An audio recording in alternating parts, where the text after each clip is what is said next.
누가복음 2장 1절에서 14절의 말씀입니다. 한 절씩 교독하고 마지막 14절의 말씀은 함께 읽겠습니다. 1절입니다. 그때 가이사 아고수도가 영을 내려 천하에 다 호적하라 하였으니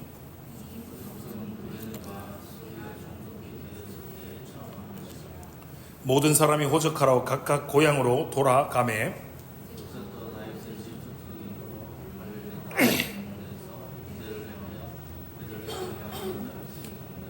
그 약혼한 마리아와 함께 호적하러 올라가니 마리아가 이미 잉태하였더라.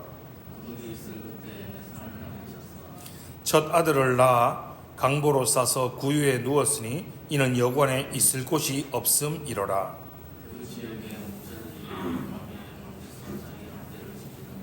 주의 사자가 곁에 서고 주의 영광이 그들을 두루 비침에 크게 무서워하는지라.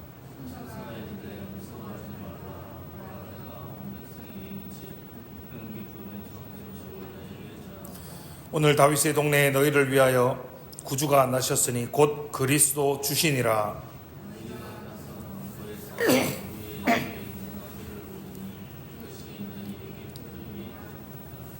호련히 수많은 천군이 그 천사와 함께 하나님을 찬송하여 이르되 지극히 높은 곳에서는 하나님께 영광이요 땅에서는 하나님이 기뻐하신 사람들 중에 평화로다 하니라. 아멘.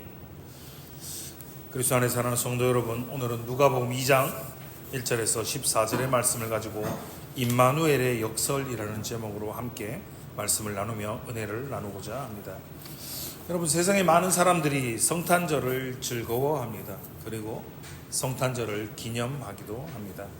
그런데요, 사실은 어떻습니까? 성탄절을 가장 특별한 날로 기억하고 기념해야 하는 사람들은 바로 그리스도인입니다. 여러분, 그리스도인이 누구입니까? 바로 예수 그리스도를 나의 구주, 나의 하나님으로 믿고 고백하는 사람들이지 않습니까? 그리스도를 구세주로 믿는 사람들이 바로 예수님의 탄생을 기억하고 이 땅에 오신 그분의 사랑을 기억하고 기념하는 것은 여러분 너무나 당연한 일 아닙니까? 그런데 오히려 그리스도인이 아닌 세상의 사람들이 성탄절을 기념하는 것 자체가 사실은 오히려 이상한 일이라고 할 수 있는 거죠. 그렇다면 왜 예수님의 탄생은, 왜 성탄절은 수많은 사람들의 마음을 사로잡아서 기념하게 하는 것일까요? 이것은 바로 성탄절 이야기 속에서 몇 가지 역설 그 안에서 발견할 수 있습니다. 여러분, 사실 우리의 입장에서 본다면 죄로 인해서 영원히 죽을 수밖에 없는, 죄로 인해서 지옥에 갈 수밖에 없는 우리를 위해서 구주이신 예수님이 이 땅에 오신 것은 너무나 기쁜 일이죠. 너무나 감사한 일이죠. 그런데요, 입장을 바꿔보면 어떨까요? 예수님의 입장에서 생각해 본다면요, 이 낮고 낮은 땅 위에, 그것도 하나님이신 분이 육신의, 이 연약한 육신의 몸을 입고 이 땅에 오셨다라는 것은 여러분 진짜 말도 안 되는 일인 거잖아요. 만물을 말씀으로 창조하신 그분이 이 땅에 오신다는 것. 우리는 우리의 입장이 아닌 하나님의 입장에서 우리가 한 번도 생각해 보지 않는다라는 것이죠. 입장을 바꾸어 본다면 우리의 입장에선 좋은 거지만 하나님의 입장에서 본다면, 예수님의 입장에서 본다면 정말 말도 안 되는 일인 거죠. 정말 역설적인 일이 우리 가운데 벌어진 것이 바로 성탄절인 거죠. 그렇기에 주님의 이 땅에 오심을 기억하며 감사하는 복된 성도님들 되시기를 주님의 이름으로 축원합니다. 여러분, 지금으로부터 약 2000년 전에 당시 유대 사회의 시대적 상황을 생각해 본다면요, 결혼도 하지 않은 여자가 아이를 출산했다. 자, 윤리적 차원의 문제가 아닌 사람들에게서도 돌로 쳐서 죽임을 당할 수도 있는 시대적 상황이었지 않습니까? 그런데 마리아가 자신의 사촌인 엘리사벳에게 결혼하기 전에 성령으로 잉태되었다라는 이 믿어지지 않는 소식을 전하기 위해서 찾아갑니다. 그리고 그 소식을 전해 들은 엘리사벳은 즉시 하나님께 영광을 돌리고 마리아에게 임한 축복을 찬양하기 시작합니다. 마리아도 그에 대한 경배와 찬양으로 화답하고 있습니다. 자, 죽을 수도 있었던 저주가 감사와 찬양으로 바뀌는 사건, 바로 역설이 되는 것이죠. 저와 여러분의 신앙은 사실 임마누엘의 역설, 예수님의 탄생을 통한 임마누엘의 역설은 몇 가지가 더 있습니다. 여러분, 천사 어떻습니까? 당시 천사라는 존재는 높은 위치에 있었습니다. 그래서 사람들에게 영광을 받기에 합당한 자리에 있었습니다. 그런데 유대 사회에서 가장 천하고 천한 직업이었고 가장 낮은 계층에 속하던 자들이 바로 목자들이었습니다. 그런데 경배를 받고 영광을 받기에 합당한 천사가 바로 가장 낮은 계층에 속하는 목자들에게 아기 예수님의 탄생을 알려주고 있죠. 이것도 역설이죠. 아기 예수님은 어떻습니까? 자, 호적을 하러 자기들의 고향으로 돌아왔습니다. 그러나 동족이었던 여관 주인에게서조차도 외면당합니다. 반면 어떻습니까? 이방인이었습니다. 동방의 박사들은 이방인이었습니다. 그러나 그들은 오히려 가장 값비싼, 가장 귀한 예물을 가지고 그 먼 곳에서부터 예수님을 경배하기 위해서 왔고, 그들을 통해 경배를 받는 모습 역시 예수님의 탄생에 나타나는 역설적인 모습인 거죠. 그리고 그 어떠한 역설보다도 눈에 띄게 두드러지는 역설이 존재합니다. 그것은 바로 아기 예수님이 탄생하실 때의 바로 주변 환경입니다. 여러분, 묵을 곳이 없었습니다. 비천한 곳에서 태어난 아기가 바로 만왕의 왕이시며 만유의 주가 되시는 예수님이십니다. 그런데 그분이요, 마구간에 계십니다. 말구유에서 태어나셨습니다. 여러분, 우리가 생각하는 말구유는 어떻습니까? 나무로 만들어서 그나마 좀 따뜻한 느낌의 성화나, 우리의 시대상에 보면 말구유는 나무로 된 여물통이지 않습니까? 그런데 예수님 당시의 시대의 말구유는 나무가 아니라 돌입니다. 돌을 깎아서 구멍을 내는 겁니다. 그 위에, 그 차디찬 돌 위에 지금 아기 예수님이 계시는 겁니다. 이것이 바로 하나님이 우리와 함께 계시는 임마누엘이라는 성육신의 역설입니다. 왕이신 그분이 이 땅에 태어나실 때 너무도 비천하고 너무도 열악한 환경 가운데 태어나셨다라는 것 말이죠. 오늘 우리가 읽은 누가복음 2장의 말씀은 예수님의 탄생이 임마누엘이 얼마나 역설적인지를 기록해서 보여주고 있습니다. 오늘 본문 1절의 말씀을 보십시오. 그때 가이사 아구스도가 영을 내려 천하로 다 호적하라 하였으니라고 기록합니다. 성경은 당시 세계 최강 대국의 지도자였던 가이사 아구스도와 바로 아기 예수님을 대조하고 있습니다.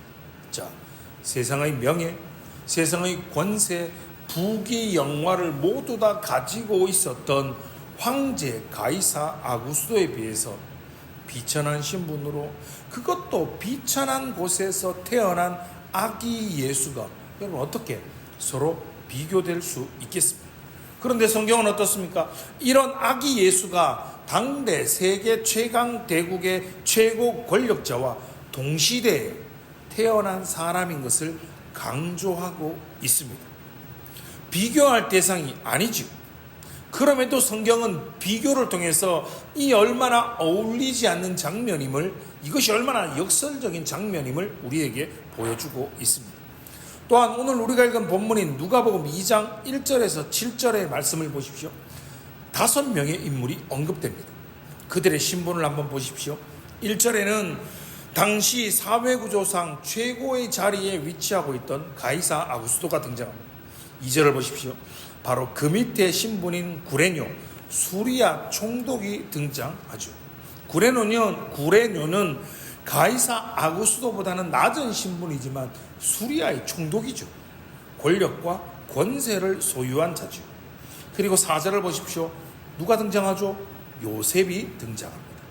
요셉의 신분은 갈릴리 나사렛의 그냥 노동자입니다. 총독인 구레뇨보다 훨씬 더 낮은 아래에 위치한 신분이죠. 5절은요, 마리아가 등장합니다. 당시 여자는 인구수에도 들어가지 않는 남자인 요셉보다 훨씬 더 아래에 위치한 여자, 훨씬 아래의 위치에 신분한 사람이 마리아이죠. 그리고 마지막 7절에는요, 가장 높은 신분에 위치한 가이사로부터 가장 멀리 떨어져 있고 가장 낮은 신분인 아기 예수님이 이야기의 주인공으로 등장하고 있습니다. 누가복음을 기록한 누가는 가장 낮은 신분이었던 바로 이 아기 예수를 성탄의 주인공으로 묘사하고 있습니다. 사실 이분은 누구십니까? 이 아기는 누구십니까? 권위와 위엄과 능력으로는 가이사 아구스토와는 그 정도는 절대 감히 비교조차 할 수 없는 높은 곳에 계신 분이지 않습니까? 그분은 온 우주 만물을 말씀으로 창조하신 창조주이십니다. 세상의 시작과 끝이 되시는 알파와 오메가가 되십니다. 만물을 통치하시는 통치자이시며 모든 인류의 주인이십니다. 바로 그분이 우리의 메시아와 구주가 되십니다. 바로 이런 분이 이렇게 연약하고 이런 아기의 모습으로 저와 여러분을, 우리를 구원하시기 위해서 이 땅에 오셨다라는 사실이 얼마나 모순되고 얼마나 역설적인 모습이 아닙니까? 바로 이 모순되는 이야기, 바로 이 역설이 성탄절입니다. 여러분, 성탄절은 세상에서 말하는 위대하고 대단하고 환상적인 탄생 신화가 아닙니다. 성탄절은 그냥 평범을 넘어서, 아니 너무나 초라하고 비참한 이야기입니다. 오늘 우리가 드리는 이 성탄의 기쁨 뒤에는, 이 성탄의 감사 뒤에는 이렇게 저와 여러분을 위해서, 우리를 위해서 낮아지신 예수님, 비천한 모습으로 이 낮고 낮은 땅 위에 오신 예수님의 사랑의 이야기가 숨겨져 있는 겁니다. 예수님의 탄생과 그 삶은 우리에게는 큰 기쁨이지만 그분에게는 이루 말로 다 설명할 수조차 없는 역설 그 자체인 것이죠. 여러분, 그렇다면 왜 도대체 예수님은 이러한 모습으로 우리에게 오신 것일까요? 사도 바울은 고린도후서 8장 9절에서 다음과 같이 설명합니다. 우리 주 예수 그리스도의 은혜를 너희가 알거니와 부요하신 이로써 너희를 위하여 가난하게 되심은 그의 가난함으로 말미암아 너희를 부요하게 하려 하심이라 라고 말씀하십니다. 무슨 말입니까? 바로 우리에게 은혜를 베푸시기 위해서입니다. 그 은혜가 무엇입니까? 부요하신 그분이, 그 어느 것 하나 부족함이 없으신 부요함 그 자체이신 그분이 바로 저와 여러분을 위하여 가난하게 비천하게 이 땅에 오신 이유는 바로 저와 여러분을 부요하게 하기 위하여 이 땅에 오신 것이라는 겁니다. 저와 여러분을 가장 부요케 하시기 위해서 예수 그리스도 성삼위일체 제2위가 되시는 그분이 이 땅에 오신 것입니다. 여러분, 세상에서 요즘 이런 표현이 유행합니다. 들어보셨을 겁니다. 금수저다, 흙수저다 라는 말입니다. 여러분, 어떠십니까? 여러분은 금수저라고 생각하십니까? 여러분은 흙수저라고 생각하십니까? 저와 여러분은 금수저입니다. 세상에서 가장 부유한 금수저가 바로 저와 여러분입니다. 왜요? 우리는 하나님을 뭐라 부릅니까? 아버지라고 부릅니다. 그리고 예수님이 저와 여러분의 우리의 친구가 되어 주셨습니다. 그리고 우리와 세상 끝날까지 함께 하시는 성령님이 우리의 가장 든든한 보디가드가 되어 주십니다. 무엇이 겁나십니까? 무엇이 두려우십니까? 우리를 세상에서 가장 부욕해 하시기 위해서 이 땅에 오신 예수 그리스도로 말미암아 이 땅에서 인생의 가장 풍요함을 누리며 살아가시는 성도님들이 되시기를 주님의 이름으로 축원합니다. 여러분, 눈에 보이는 것으로만 판단하는 우리의 삶의 태도를 바꾸어야 합니다. 우리의 영적인 시각을 교정해야 한다라는 겁니다. 지난 토요일 안경을 제가 바꾸었습니다. 테는 놔둬놓고 알만 바꿨습니다. 노안이 진행이 좀 심하게 되어서 안경을 쓰고 이렇게 핸드폰을 보거나 안경을 쓰고 책을 볼 수가 없어서 말입니다. 강대상에서 성경책이 잘 보이지 않아서 안경을 바꾸었습니다. 여러분, 맞습니다. 글자가 안 보이면, 잘 안 보이면 안경을 바꿔야 돼요. 안경을 꼈는데도 세상이 잘 안 보이면 안경의 도수를, 안경의 알을 바꾸어야 합니다. 이처럼 우리가 세상을 올바로 바라보고 영적인 세상을 올바로 바라보기 위해서는 우리의 영적인 시각을, 우리의 영적인 안경을 바꾸어야 하는 겁니다. 하나님은 독생자 예수 그리스도를 말구유 안에 놓으셨습니다. 하나님이신 구세주를 가장 낮은 자리에 위치하게 하셨습니다. 아무도 알아주지 않는, 아무도 그를 반겨주지조차 않는 낯선 여관의 한 마구간으로 보내셨습니다. 도대체 왜 그러셨을까요? 도대체 하나님은 왜 그러셨을까요? 바로 눈에 보이는 세상의 가치관, 세상의 시각만으로 살지 말 것을 저와 여러분에게 가르쳐 주시기 위해서입니다.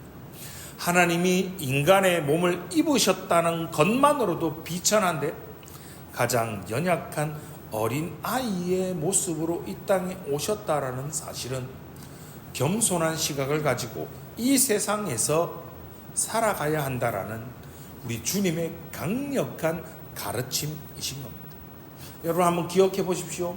세상의 왕들, 세상의 지도자들을, 그들의 탄생 신화를 한번 기억해 보십시오. 그들은 어떻습니까? 태어날 때부터 대단합니다. 위대합니다. 특별하고 출생부터 남달랐다라고 말하고 있지 않습니다. 그러나 우리 주님의 탄생은 낮고 낮은 비천한 모습으로 이 땅에 오셨습니다. 우리의 주인 되시는 그분이 그렇게 오셨는데 그를 믿는다라고 말하는 우리는 그렇게도 높아지려고 아둥바둥되고 그렇게도 높아지려고 애를 쓰고 사는지, 주님을 나의 구주, 나의 하나님으로 믿고 고백하는 사랑하는 성도 여러분, 예수 그리스도 주님의 탄생처럼 겸손함으로 이 땅을 살아가시기를 주님의 이름으로 축원합니다. 성도는 예수 그리스도께서 인간의 모습으로 이 땅에 오신 성육신의 사건이 무엇인지를 분명하게 알아야 합니다. 성탄절의 참된 의미를 분명하게 깨달아야 합니다. 하나님이신 그분이 인간의 몸을 입고 이 땅에 오신 것은 스스로를 낮추시고 죄인인 인간을 구원하기 위해서, 섬기기 위해서였습니다. 왕이신 그분은 천군 천사의 호위를 받으며 백마를 타시고 왕의 모습으로 하늘에서 임하실 수도 있었습니다. 그리고 아기의 모습이 아닌 완벽한 성인의 모습으로 하늘에서 임하실 수도 있었습니다. 그러나 그분은 초라하고 연약한 아이의 모습으로 말구유에서 태어나셨습니다. 철저하게 낮은 모습으로 바로 저와 여러분을 위하여 우리를 섬기기 위해서 말입니다. 예수 그리스도는 우리의 연약함을 돕기 위해서 그분이 가지고 계신 모든 영광을 모두 내려놓으셨습니다. 예수 그리스도를 주님으로 고백한다면, 그분을 따르는 제자가 되기를 원한다면 우리는 마땅히 이 땅의 연약한 자들과 우리의 도움이 필요한 우리의 이웃을 섬기는 자들로 살아가야 하지 않겠습니까? 임마누엘의 역설, 성탄의 역설적인 의미를 이해한다면, 그분을 믿고 따르는 성도라면, 주님의 제자라면 초라한 곳, 아무도 찾아주지 않는 곳, 아픔과 고통이 있는 곳으로 내려가시고 낮아지시기 바랍니다. 바로 그곳에서 낮고 낮은 곳으로 임하신 예수 그리스도를 인격적으로 만나시고 주님의 은혜를 진정한 기쁨으로 찬송하며 감사하는 복된 성탄절이 되시기 바랍니다. 이 땅에 임하신 임마누엘 예수 그리스도, 그분의 탄생이 우리의 인생의 가장 복된 큰 기쁨의 소식이 되시는 하늘 영광교회 성도님들이 되시기를 주님의 이름으로 축원합니다.